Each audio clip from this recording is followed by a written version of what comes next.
আমার স্বামী টিটু ঘর জামাই থাকত আমাদের বাড়িতে, কিন্তু সে ছিল অকর্মা। কোনো কাজ করতে পারত না। কিন্তু তাকে আমি অনেক পছন্দ করতাম, তাই বিয়ে করে ফেলি। আমার মেজ ভাবির সন্তান হতো না, তাই আমার মেজ ভাই সবসময় মনমরা হয়ে থাকত আর ভাবিকে বলতো তোকে ছেড়ে দিয়ে আরও একটা বিয়ে করব। কিন্তু হঠাৎ একদিন রাতে লক্ষ্য করলাম আমার স্বামী টিটু মেজ ভাবির ঘর থেকে বের হচ্ছে। তার কিছুদিন পর ভাবি মহতে যাচ্ছে। আমি তা শুনে আমার মাথা ঘুরে গেল। তাহলে কি আমার স্বামী ভাবিকে? তাহলে মূল ঘটনাটা খুলে বলি। মাঝরাতে পানি খেতে উঠে নিজের স্বামীকে মেজ ভাবির ঘর থেকে বের হতে দেখে চমকে উঠল দিবারা। মেজ ভাইয়া 4 দিন হলো ঢাকায়। এখন ভাবি একা ঘরে। আমার স্বামী এত রাতে মেজ ভাবির ঘরে কি করতে গিয়েছিল সেটা জানার জন্য আমার মাথায় ঘুরপাক খাচ্ছে। এই ঘরের দিকে স্বামীকে আসতে দেখেই দরজা ভিজিয়ে দিয়ে বিছানায় উঠে ঘুমানোর অভিনয় করল দিবারা। তার স্বামী দরজা ঠেলে সন্তর্পণে হেঁটে এসে বিছানায় তার পাশে শুয়ে পড়ল।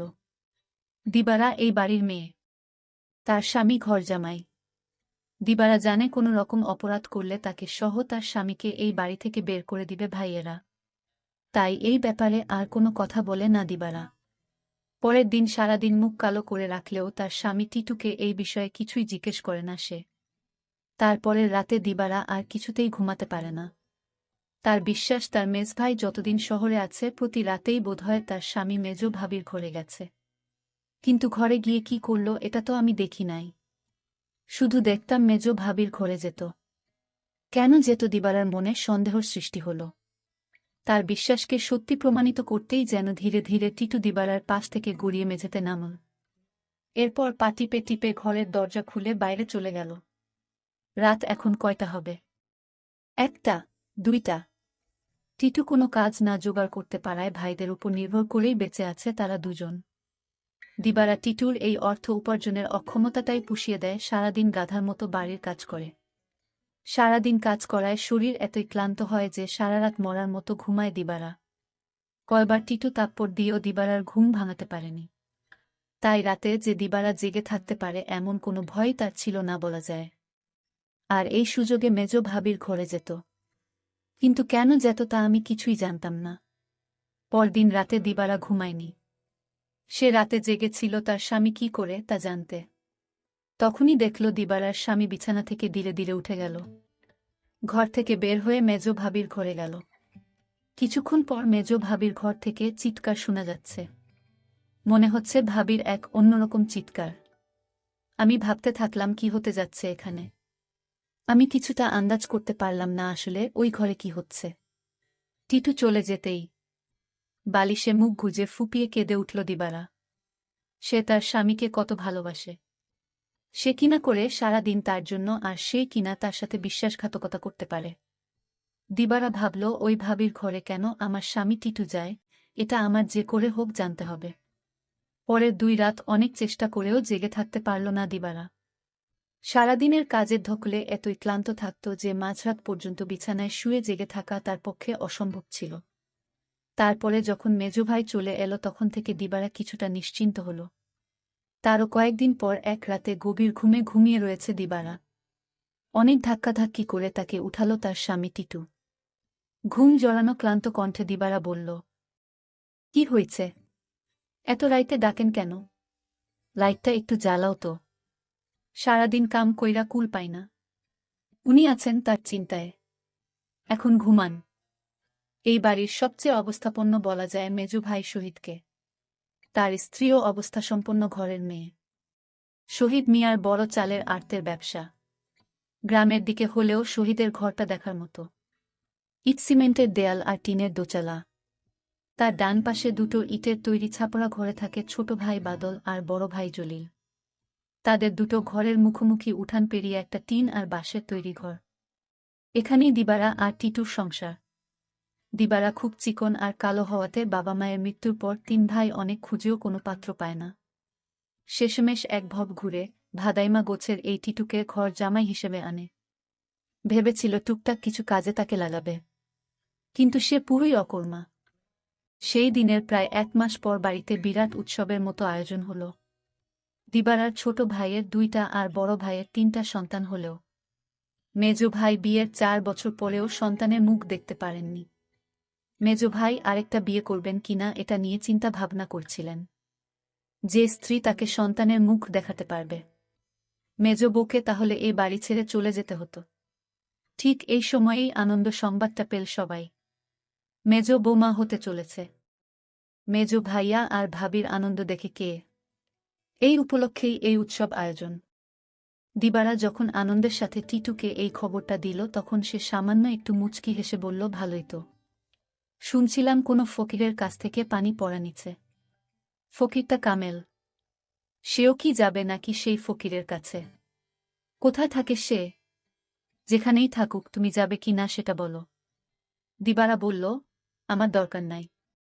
আমি সবই বুঝি, তুমি ভাবিরে ফকিরের কাছ থেকে পানি পড়া এনে দাও, এটা তোমার বানানো কথা। এটা আমি বিশ্বাস করি না। দিবারা আরও বলল, আমি একদিন তোমার এই রহস্য খুঁজে বের করব। আর যেদিন তুমি ধরা পড়বে সেদিন বুঝতে পারবে তোমার কি অবস্থা হয়। টিটু তখন বলেছিল, তুমি আমারে বিশ্বাস করো না। দিবারা বলল, করি, কিন্তু তুমি তোমার প্রতি আমার বিশ্বাস দিন দিন উঠে যাচ্ছে। যতদিন পর্যন্ত আমি জানতে না পারব তুমি মেজ ভাবির ঘরে কেন যাও, ততদিন পর্যন্ত তোমার প্রতি আমার আর বিশ্বাস হবে আর হবে না। দিবারা এই কথা বলে ঘুমাতে গেল। তার স্বামী টিটুও তার সাথে শোয়া ছিল, কিন্তু হঠাৎ করেই দেখল তার স্বামী বিছানায় নাই। তখন দিবারা চিন্তা পড়ে গেল, আজও চলে গেল। ভাবির রুম থেকে এক প্রকার চিৎকার আসতে শুরু করল। আমি কিছুই বুঝতে পারলাম না, এটা কিসের চিৎকার। মনে হচ্ছে মেয়েলি কণ্ঠ। প্রায় 1 ঘণ্টা পর দিবারা দেখতে ফেল মেজ ভাবির রুম থেকে বের হতে। দিবারার মনে দিন দিন সন্দেহ বাড়তে লাগল। তারপর দিবারা ভাবল, একদিন আমি জানালা দিয়ে দেখব তারা কি করে। দিবারার স্বামী দিন দিন দিবারার প্রতি কমে যাচ্ছে। কিন্তু আজ 2 দিন যাবৎ দিবারার স্বামী মেজ ভাবির রুমে যাচ্ছে না, সেটা লক্ষ্য করল দিবারা। দিবারা তার স্বামী টিটুকে জিজ্ঞেস করল, কই, আজকাল তো তোমায় আর দেখি না ভাবির রুমে যেতে। তার স্বামী টিটু তাকে একটা তাপ্পড় মেয়ে বলল, তোমার বাবার বাড়ি থাকি বলে তুমি কি আমায় যা বলবে তাই মনে করবে? সবকিছুর ভিতর শুধু কি তোমার অধিকার আছে, আমার নেই? এর মধ্যে হঠাৎ খবর আসলো মেজ ভাবি মা হতে চলেছে। দিবারা সেটা শুনে থমকে গেল, কারণ মেজ ভাবির স্বামী মানে আমার মেজ ভাইয়ার তো সমস্যা ছিল। তাহলে কিভাবে সে মা হতে চলল? আমার মাথায় কোনো কাজ করছে না। আমার মনে সন্দেহ হতে লাগল। দিবারা তার স্বামীকে বলল, আপনি এখন আর দেখি দিবারার রুমে যান না কেন? কখন কি করব সেটা আমার ব্যাপার। যাই হোক, আমি এবার অপেক্ষায় আছি কখন আবার আমার স্বামী তার রুমে যায় সেই প্রতীক্ষায়। এর কিছুদিন পর তার স্বামী টিটু ভাবির রুমে গেল। তারপর আমি জানালা দিয়ে যা দেখলাম তা দেখে আমার চোখ ছানা বড়া হয়ে গেল।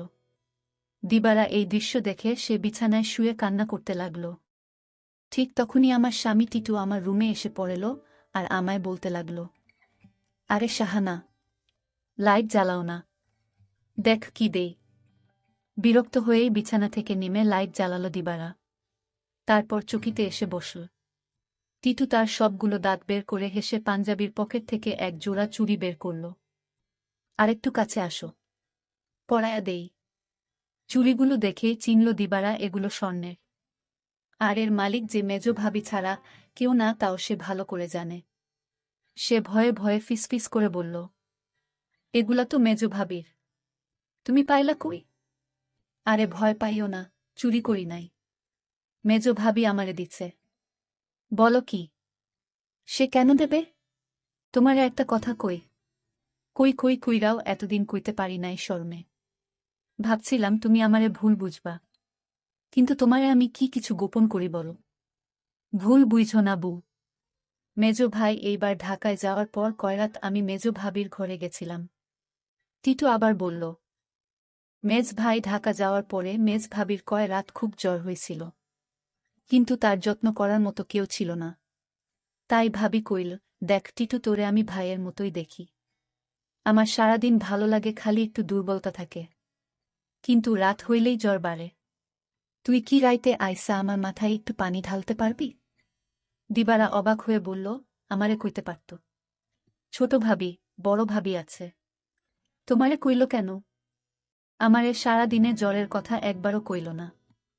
টিটু মুখটাকে মলিন করে বলল, দেখলা, সব আমার কপালের দোষ। আমি জানতাম তুমি আমারে সন্দেহ করবা।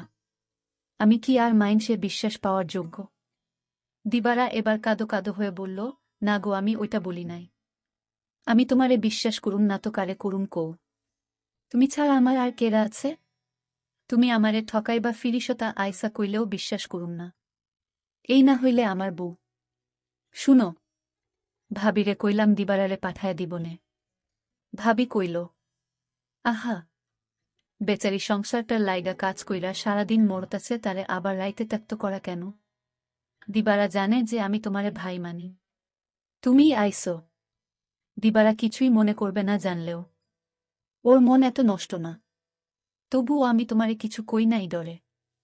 তাছাড়া বুঝি তো পরের বাড়িতে থাকি। বেশি তর্ক মানায় না। এই জন্যই আমি তোমার ভাবির রুমে গেলাম চুপি চুপি। কারণ রাতে তোমার ভাবির মাথায় পানি না দিলে কি তখন জ্বর ছাড়ত? আমি যদি ভাবির পাশে না থাকতাম আর মাথায় পানি না দিতাম তাহলে জ্বরে মইরা যাইত। এতদিনে ভাবিকে কবরস্থানে রেখে আসতে হতো। দিবারা তখন বলল, সবই বুঝলাম, কিন্তু একটা বিষয় আমার মাথায় ঢুকছে না। টিটু বলল, কি কথা তোমার মাথায় ঢুকছে না আমারে বলো। দিবারা তখন বলল, আমার মেজু ভাইয়ের সমস্যা ছিল, কিন্তু সে কিভাবে মা হতে চলেছে। আর ভাবির ঘর থেকে কিসের আওয়াজ আসত। টিটু তখন বলল, তুমি দেখি আবার আমাকে সন্দেহ করতেছ। এই সন্দেহটা তোমাকে দূর করে দেই। তোমার মেজো ভাবি একদিন আমায় বলল, আমার সংসারটা মনে হয় টিকবে না। আমি বলেছিলাম, কেন টিকবে না? কারণ আমার কোনো সন্তান নেই। তাই স্বামী আরেকটা বিয়ে করতে পারে বলে আমায় বলল। আর তখনই আমি বলেছিলাম, তোমার ভাবিকে শোনো, তুমি কিছু চিন্তা করো না, আমি সব ব্যবস্থা করতাছি। আমি তখন এক ফকির বাবার কাছে গেলাম। ভাবির সমস্যাগুলো খুলে বললাম। ফকির বাবা বলল, আমি তোমায় এক গ্লাস পানি পড়া দিব। সেটা 2-3 ফুটা করে সপ্তাহখানে খেতে হবে। তাও নিজ হাতে খেলে হবে না, তার স্বামী তাকে কাওয়াই দিতে হবে। তখন তো বড় ভাই বাড়িতে ছিল না। আমি কোনো উপায় না পেয়ে এক গ্লাস পানি পড়া নিয়ে আসলাম। আর এই ফকির বাবার পানি পড়া খেয়ে আল্লাহর রহমতে সে সন্তান লাভ করেছে, বুঝলে এবার দিবারা। আর তোমার ভাবির ঘর থেকে যে শব্দ আসত সেটা ছিল এলইডির শব্দ। তুমি তো শুধু শুধু আমায় সন্দেহ করতে। দিবারার চোখ ভিজে উঠে। আহা, তার এই স্বামীকে আর ভাবিকেই নাকি সে ভুল বুঝেছে। কি বাজে চিন্তাই না করেছে সেই রাতে তার স্বামীকে ভাবির ঘর থেকে বের হতে দেখে। সে সিদ্ধান্ত নেয় তার সহজ সরল এই স্বামীকে আর কোনোদিন সন্দেহ করবে না সে। টিটু বলল, আমি সেবাযত্ন করাতেই তো ভাবি সুস্থ হইয়া গেল। তাই তো খুশি হইয়া দিল এই চুরি জোড়া, কইল দিবারারে দিও। তবে দিনের বেলা এটা পইর না, সাহানা। বুঝি তো পরের ঘরে থাকি, 5 লোকে 5 কথা কইব।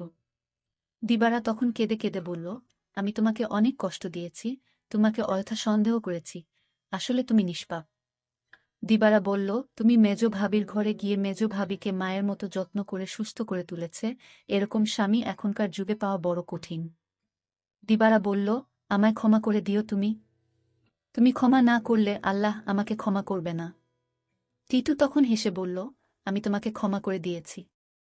বন্ধুরা, আজকের গল্পটি কেমন লাগলো তা অবশ্যই কমেন্ট করে জানাবেন, আর এরকম নতুন নতুন ভিডিও পেতে আমার চ্যানেলটিকে সাবস্ক্রাইব করে পাশে থাকবেন। ধন্যবাদ।